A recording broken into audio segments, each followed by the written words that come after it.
탈락이야, 병신아.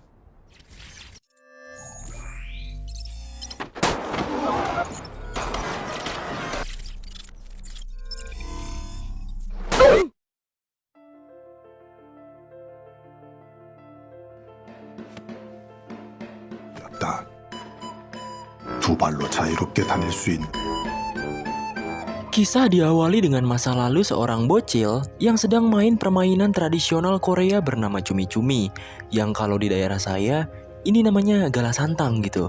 Bocah ini sangat ahli memainkan permainan tersebut dengan teman-temannya, di mana permainan itu dibagi menjadi dua regu. Peraturan di permainan ini cukup mudah, di mana ada regu penjaga dan regu yang tidak menjaga. Nah, yang tidak menjaga itu harus bisa melewati para penjaga tanpa tersentuh ataupun keluar dari garis yang sudah ditentukan. Ya mirip-mirip di daerah kita lah, ini mah ya.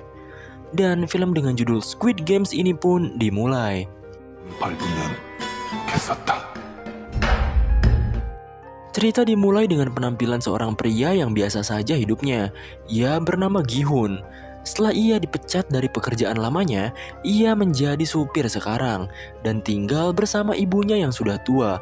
Gi-hun diberikan beberapa uang untuk menghadiahkan anaknya yang hari itu berulang tahun. Jadi si Gi-hun ini udah cerai sama istrinya dan anaknya itu bersama dengan mantan istrinya tersebut. Karena duit yang diberi emaknya tak cukup, Gi-hun meminta duit tambahan lagi dengan memaksa. Merasa tak cukup, Gi-hun dengan kelakuan bangsatnya pun menggeledah lemari untuk mencari kartu ATM emaknya itu, berniat buat mendapatkan uang tambahan.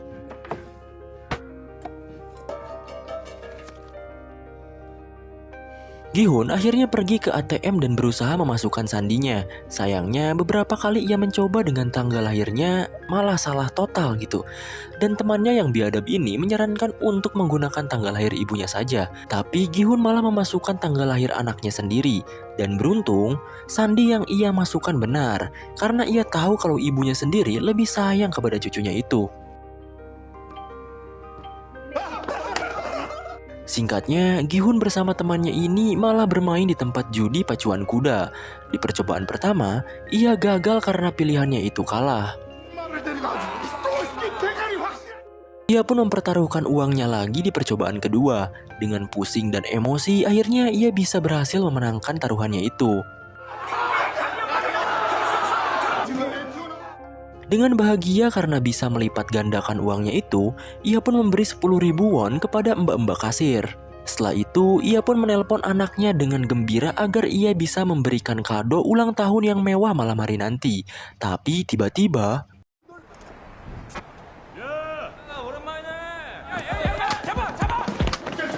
Gi-hun malah bertemu rentenir dan ia kabur terkentut-kentut. Saat ia berlari, ia malah menabrak seorang cewek. Dan akhirnya, ia pun tertangkap oleh rentenir itu. Gi-hun akhirnya dipukuli dan ditagih hutangnya itu. Akhirnya uang yang ia hasilkan dari judi untuk anaknya itu sebesar 4 juta won ia berikan kepada mereka. Tapi setelah ia cek sakunya, uangnya telah terjatuh saat ia menabrak si cewek tadi. Dan akhirnya ia dipukuli sampai termehek-mehek. Si rentenir ini gak mau pusing gitu. Ia memberikan lembaran kertas yang isinya surat perjanjian penyerahan organ atas ganti uang yang ia tak bisa bayar. Terpaksa, ia akhirnya memberikan sidik jarinya.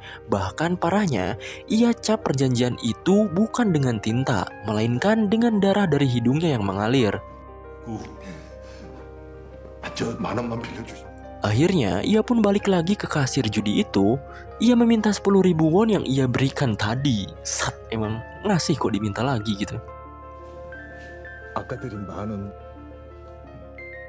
Akhirnya, dengan uang sisanya itu, ia memainkan mesin capit boneka untuk hadiah anaknya. Tapi lagi-lagi, ia sama sekali tak beruntung. Beruntung saja, ada seorang bocil pro player yang membantunya untuk mendapatkan hadiah di mesin itu. Dan Gi-hun cukup bahagia memenangkan hadiahnya.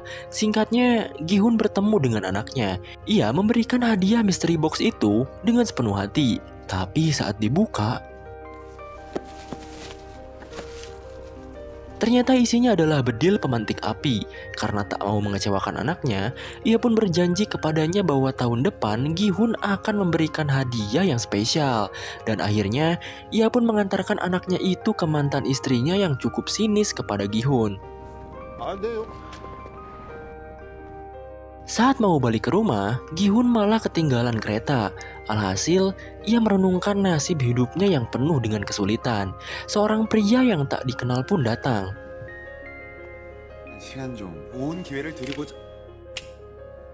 Pria itu menawarkan untuk bermain permainan bersamanya, dan permainan itu bernama dakji, di mana di antara pemain harus membuat satu lipatan kertas membalik dengan lemparan dari kertas lainnya.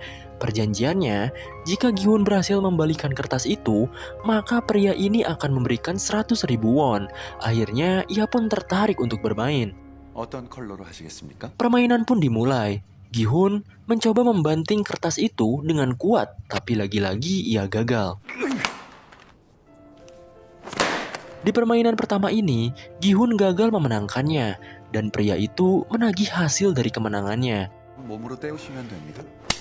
Setelah menggampar Gi-hun, pria itu pun bilang tamparan itu sebagai ganti dari 100.000 yang harusnya Gi-hun bayar. Akhirnya, Gi-hun mencoba terus permainannya walaupun ia mendapatkan puluhan kali tamparan.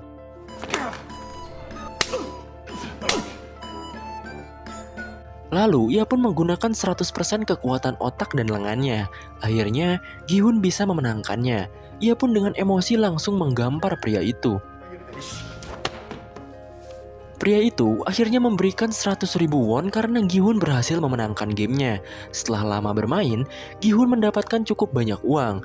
Pria itu pun bilang bahwa Gi-hun bisa mendapatkan uang lebih banyak dari permainan. Gi-hun yang trauma karena game dan judi hari ini tak mau ikut serta karena sudah bersyukur dapat uang dari banyaknya gamparan di pipinya. Pria itu pun berdiri dan menjelaskan identitas Gi-hun, mulai dari nama lengkap, umur, riwayat pekerjaan, anak, bahkan hutang kepada rentenir sebesar 160 juta won, dan pinjaman ke bank sebesar 255 juta won yang ia sebutkan.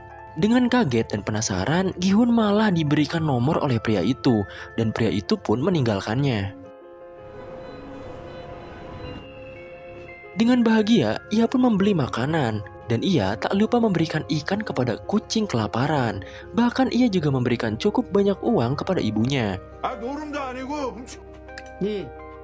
Ibunya pun berbicara serius dengan Gi-hun bahwa mantan istri dan suami barunya beserta anaknya akan pindah ke Amerika. Ia pun langsung berhenti makan dan mengingat janji dengan anaknya. Ia dipepetahi oleh ibunya untuk mengambil hak asuh anaknya itu. Ia pun meratapi perkataan ibunya itu dan berniat mencari cara lain. Ia pun akhirnya berinisiatif menelpon nomor yang pria tadi berikan dan langsung join buat ikut ke permainan untuk mendapatkan lebih banyak uang. Setelah jemputan di malam hari datang, Gi-hun pun masuk ke dalam mobil itu. Di sana banyak peserta lain yang sedang tertidur. Tak lama kemudian, keluarlah asap yang membuat Gi-hun tertidur. Setelah bangun, tiba-tiba saja ia ada di suatu ruangan dengan kostum yang sudah diganti. Terlihat banyak orang di ruangan sana. Mereka bangun karena musik klasik yang terdengar sangat keras. Terlihat juga banyak orang yang menjaga atau kita sebut saja staff yang menggunakan kostum berwarna merah dan topeng yang sama. Setelah kagum dengan ruangan itu, Gi-hun bertemu dengan kakek-kakek tua yang kebetulan ia juga pesertanya. Tampak kakek-kakek itu menghitung banyaknya orang di sana, padahal jelas-jelas jumlah peserta yang mengikuti permainan ini tertera sebanyak 456 orang. Kakek-kakek itu juga adalah peserta pertama. Gi-hun bilang kepada kakek-kakek itu, kenapa kakek malah ikut-ikutan game kayak gini? Bukannya kakek harus menikmati hidangan dari anak dan menantu, lalu menikmati waktu bersama cucu-cucu kakek gitu. Kakek itu hanya menjawab, bagaimana dengan orang tuamu? Apakah orang tuamu menikmati masakan istrimu dan menikmati tingkah lucu anak-anakmu? Seketika Gi-hun kena comeback. Ia juga menjelaskan bahwa hidupnya tak lama lagi. Ia mengidap penyakit tumor otak.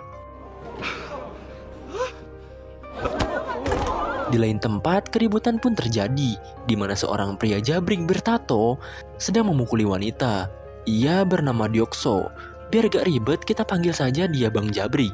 Dan wanita itu bernama Saebyok. Sepertinya mereka berdua terlihat kenal lebih lama, karena Bang Jabrik ini bilang kepada si cewek kalau ia mengkhianati dirinya dan kabur dari Bang Jabrik. Dan si cewek itu menjawab bahwa ia tidak kabur, ia hanya ingin hidupnya mandiri. Entah punya hubungan apa mereka gitu kan. Yang jelas nanti juga akan terkuak gitu. Dan perkelahian pun terjadi lagi. Gihun yang melihat itu langsung menendang wanita tersebut. Gua kira mau jadi pahlawan, bengek. Gihun menendang wanita itu dengan alasan wanita itu yang mencopet dirinya saat menabrak di rumah judi kemarin. 쌍문동사는 죄송한데 Bang Jabrik pun bertanya hal serupa, dan saat hendak ribut dengan Gihun, tiba-tiba saja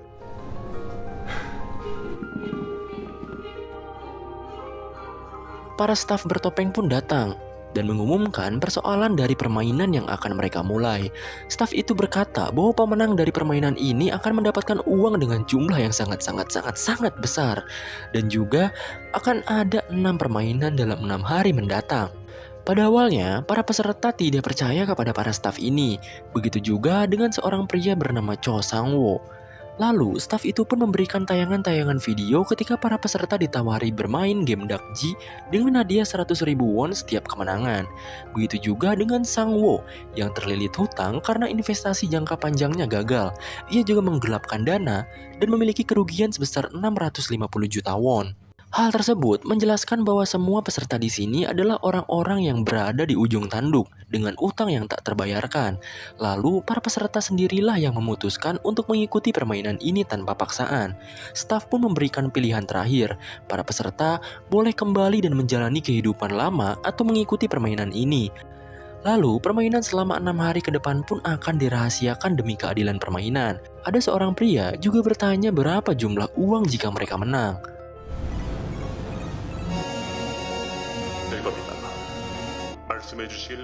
Mereka akan memberitahukan jumlahnya setelah para peserta menang di setiap permainan, dan juga keputusan terakhir pun dimulai di mana para peserta harus menandatangani keikutsertaan atau tidaknya dalam permainan ini.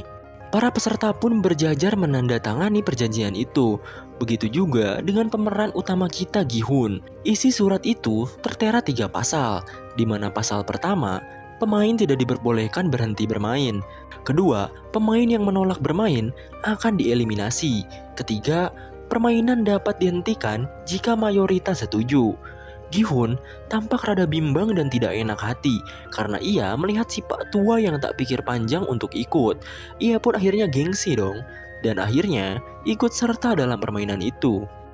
Permainan pun dimulai. Para peserta dibawa ke sebuah ruangan di mana ruangan itu sangat indah dan membuat mereka terkejut. Lalu, mereka juga difoto agar wajah mereka tertera jika mereka tereliminasi. Di lain tempat, ada seseorang bertopeng yang entah ini siapa. Ia memulai permainan ini dengan membuka gerbang lapangan bermain. Setelah para peserta keluar dari ruangan itu, Gihun pun menemui seorang temannya bernama Sang-wo. Gihun sangat terkejut kepada Sang-wo karena berada di sini. Karena saat kemarin, Gisun belanja ke toko ibunya. Ibunya bilang bahwa Sang-wo sedang sibuk dengan bisnis besarnya di luar negeri. Di lain tempat, pria bertopeng itu mengangkat teleponnya yang berdering. Dengan julukan frontman, ia pun melaporkan bahwa permainan sudah siap untuk dimulai. Dan ia pun duduk santai dengan TV sebesar gaban dengan tayangan para peserta itu. Di lapangan, para peserta takjub dengan keindahan pemandangannya, padahal mereka sebenarnya sedang di dalam ruangan. Permainan pun dijelaskan. Permainan pertama adalah lampu merah, lampu hijau, di mana jika robot itu berbalik dan mengatakan lampu merah, maka para peserta boleh bergerak menuju garis finish dalam kurun waktu 5 menit. Seorang teman Gihun pun bilang bahwa permainan ini sering dimainkan ketika kita kecil. Ada 2 orang peserta yang saling rival-rivalan. Mereka taruhan agar cepat-cepat sampai di garis finish dengan 1 juta won. Dan permainan pun dimulai. Dengan cepat si rambut kuning pun berlari paling depan. Karena ia masih bergerak ketika robot itu berbalik, maka ia pun langsung jatuh tersungkur. Robot itu pun mulai membelakangi. perlahan-lahan, para peserta mulai bergerak menuju finish. Teman si rambut kuning malah ngata-ngatain kepada temannya yang sudah tereliminasi. Temannya pun mengeluarkan darah dari mulutnya dan membuat ia panik. Alhasil, ia pun tertembak dan mati. Darah yang muncrat ke wajah seorang wanita membuat histeris pemain lain. Dan akhirnya, mereka semua pun panik dan berlari menuju gerbang kembali. Tapi selama mereka bergerak, mereka akan ditembaki oleh robot itu. Jumlah pemain berkurang sangat pesat. Mereka tak tahu kalau tereliminasi mereka akan dibunuh. Di sisi lain, pria bertopeng bernama Front sedang asik minum sambil menyaksikan serunya permainan yang bagaikan pembantaian ini. Akhirnya, permainan pun kembali dimulai dengan sisa pemain yang berkurang. Terlihat seorang kakek yang berjalan langkah demi langkah dengan santai. Pemain lain pun mulai bergerak maju kembali. Kesialan malah terjadi kepada Gi-hun. Setengah tubuhnya tertindih oleh jasad pemain lain yang membuat ia kehilangan banyak waktu. Sang Bo menyarankan untuk berjalan di balik badan orang lain agar mengurangi resiko pendeteksian dari robot itu. Dan Gi-hun mulai berusaha berdiri lagi. Sedangkan Bang Jabrik mengetahui ada seseorang yang berlindung di belakangnya. Wanita itu adalah Saebyok. Ia pun mengancam Bang Jabrik untuk tidak macam-macam. Jika tidak, ia akan menggerakkan kepalanya saat robot itu sedang mendeteksi. Di sisi lain, orang yang dijadikan Gi-hun berlindung tertembak. Saat ia hendak berlari, seorang pria yang tak mati saat dibedil pun malah meminta tolong kepada Gi-hun. Dan ia kehabisan banyak waktu karena orang itu. Gi-hun melihat waktu yang tinggal 1 menitan. Ia pun tak memperdulikan pria itu dan terus bergerak maju untuk mencapai finish. Di lain tempat, si frontman malah nyalain lagu jazz sambil nontonin mereka. Lagu ini membuat vibes pembunuhan di film ini berbeda. Satu persatu dari mereka tertembak. Dengan perjuangan yang sangat edan, mereka pun berusaha terus berlari saat robot itu berbalik. Dan beberapa dari mereka pun berhasil mencapai garis finish. Si kakek, Bang Jabrik, Saebyok, bahkan Sang Wo sendiri, terkecuali pemeran utama kita. Waktu tinggal 20 detik lagi, Gi-hun malah mengalami masalah. Hampir saja ia jatuh saat robot itu mendeteksi. Ia pun dibantu oleh seseorang pria yang baik hati. Dengan terburu-buru karena waktu, Gi-hun dan pria yang menyelamatkannya pun berlari dan melompat ke garis finish. Beruntung, ia bisa selamat dari permainan pertama ini. Karena waktu sudah habis, beberapa orang yang tersisa akhirnya dieliminasi dan langsung pergi ke akhirat. Ruangan permainan pertama ini pun ditutup dan film Squid Games Part 1 pun selesai.